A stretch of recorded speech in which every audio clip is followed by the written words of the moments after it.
이 테마 한번 살펴보도록 하겠습니다. 오늘 엔비디아가 어닝 쇼크죠? 어닝 서프라이즈라고 할 수 있죠. 쇼크가 아니라. 생각보다 굉장히 많은 수익이 나고 매출액도 많이 늘어서 반도체 AI에 대해서 뭐 버블이다라고 하는 이야기들이 이제 좀 잠잠해지게 될 수도 있을 것 같아요. 뭐 잠잠해진다라는 말은 아니지만 사실상 뭐 AI가 버블일 수 있다라는 이야기를 하고들 있긴 한데 뭐 그런 전망들 자체가 장기 전망으로서 요즘에 가치는 사실은 별로 없다라고 저는 보고 있어요. 개인적으로는. 네. 뭐 앞으로 3개월, 6개월 안에 어 그 주요 빅테크들의 AI 전략이 어떻게 될지를 장담을 할 수 없는 상태에서, 그리고 어떤 효용성이 뭐 장래에 빠른 시간 안에 창출될지 모르는 상태에서 버블이다 아니다라고 이야기하는 것은 매우 시기상조가 아닌가 이렇게 생각을 합니다. 또 그 AI를 만들어내려면 어쩔 수 없이 그 GPU 자원들을 활용을 하게 되는데, 물론 뭐 들리는 이야기로는 이번에 구글 3.0, 구글의 그 제미나이 3.0에는 실제로는 그 엔비디아의 GPU가 쓰인 게 아니라 구글에서 자체 개발한 TPU가 쓰였다라는 이야기들이 많아요. 그렇기 때문에 그런 부분들도 고려를 한다면 과연 엔비디아가 앞으로의 시장에서의 위치를 지켜나갈 수 있을 것이냐, 그런 부분들은 뭐 어느 정도 의심을 가지실 수 있겠죠.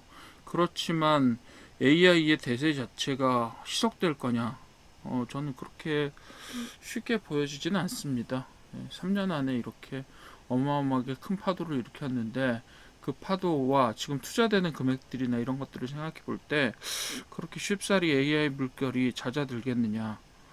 그거는 좀 의문시 됩니다, 실은. 뭐 물론 미국 중심으로 테크주가 너무 많이 오르기는 했죠.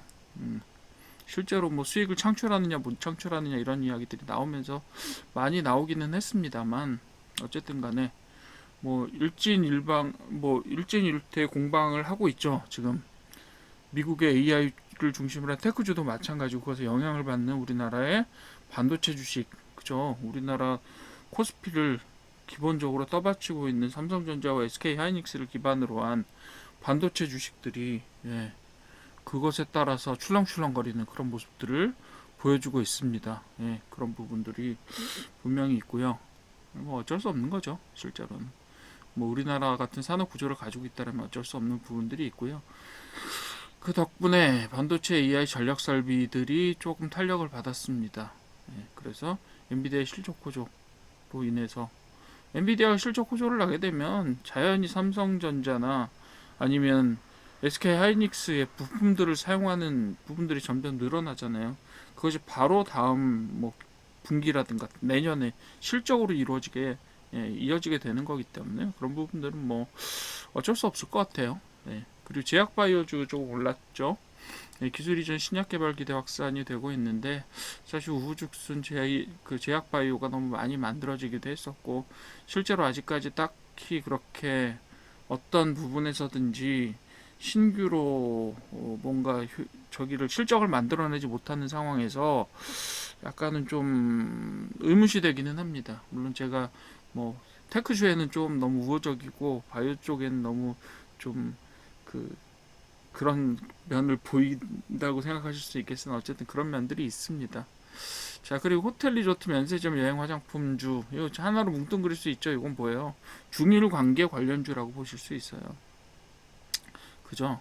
중국의 한일령이라고, 이제 또 한한령에서 한일령이라고 또 명칭을 또 계속 만들어내고 있는데, 그래서 일본에 대해서 계속해서 어떤 그 제재 조치가 강화되고 있고, 계속해서 발언 수위를 높여가고, 당분간 이게 해결될 것이냐 아니면 일본에서 일방적으로 무릎을 꿇고 들어갈 것이냐, 뭐 이런 것들을 생각해 보면, 이게 뭐 국제 정세다 보니까 저희가 이렇게 쉽게 판단하고 예측하기 어려운 부분들이 많습니다. 어쨌든 간에 현상적으로는 인바운드 관광의 증대에 따라서 반사 이익을 얻을 수 있는 그런 종목들이 올라가고 있다, 이렇게 보여집니다.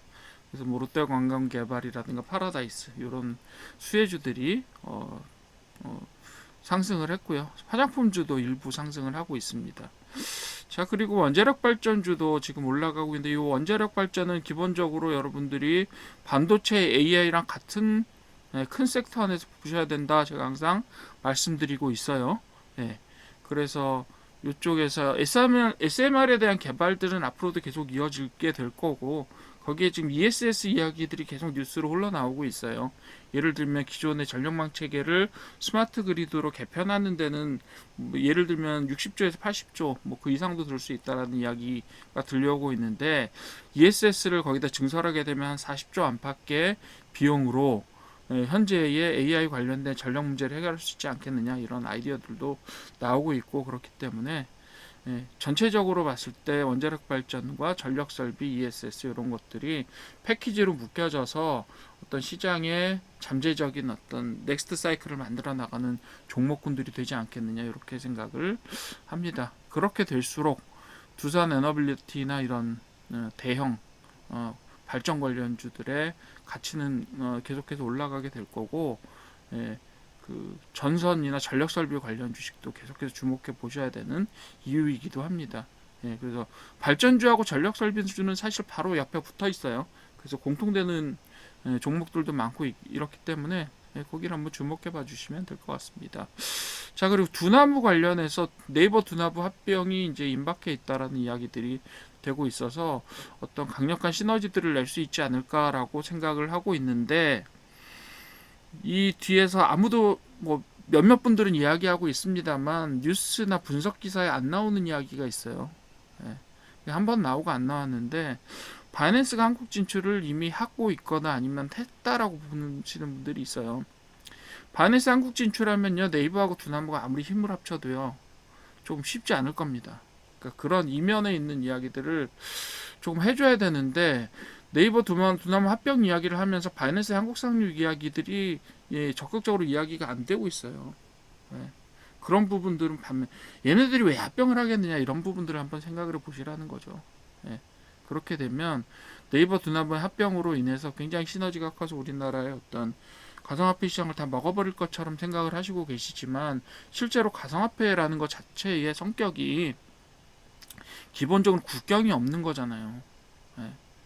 제가 오늘도 환율 관련된 이야기를 조금 들었는데 우리나라 환율이 왜 계속 올라갈 수밖에 없느냐, 그 경상수지가 계속 확대됨에도 왜 올라갈 수밖에 없느냐, 그런데도 불구하고 환율이 왜 이렇게 안정이 안 되느냐 이런 얘기를 들었었는데 그것도 원인이 좀 있긴 있더라고요.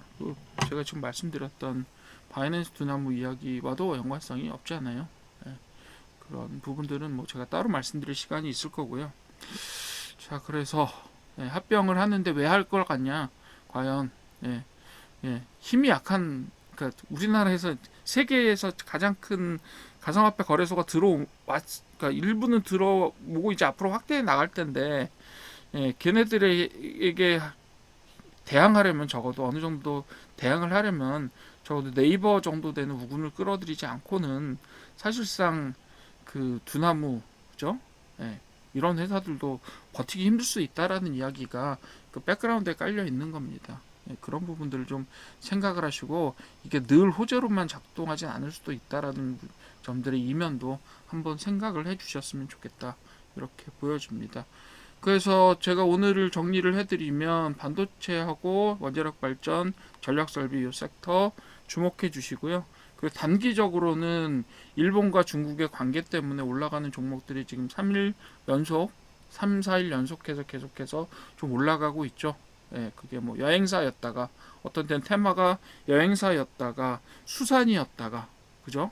그리고 화장품이고 뭐 계속해서 이렇게 교체가 되고 있는 모양들을 보시고요. 단기적으로 단타 가시는 분들은 그런 테마의 단기적인 교체에 좀 주목을 해서 오늘의 대장 테마가 뭐냐를 좀 주목을 해서 보시면 될 것 같고요. 또 백그라운드에서 좀 중장기적으로 밀어서 보시는 분들은 AI와 반도체와 전력 설비와 발전 요 정도까지를 묶어서 한번 크게 보시는 그런 시각들을 가지셨으면 좋겠고, 제약바이오는 뭐 계속해서 우리나라가 매출을 늘려가고 있지만 그런 부분들에 비해서는 아직까지는 그렇게 명확한 실적을 내지 못하고 있다는 부분도 좀 주목을 해주셨으면 좋겠고, 두나무 역시 그 이면에는 무엇인가 있다. 이런 부분들도 여러분들이 결코 잊으시면 안 된다는 점 그 부분들 강조하고 싶습니다. 자, 오늘 테마는 여기 정도까지 하겠습니다.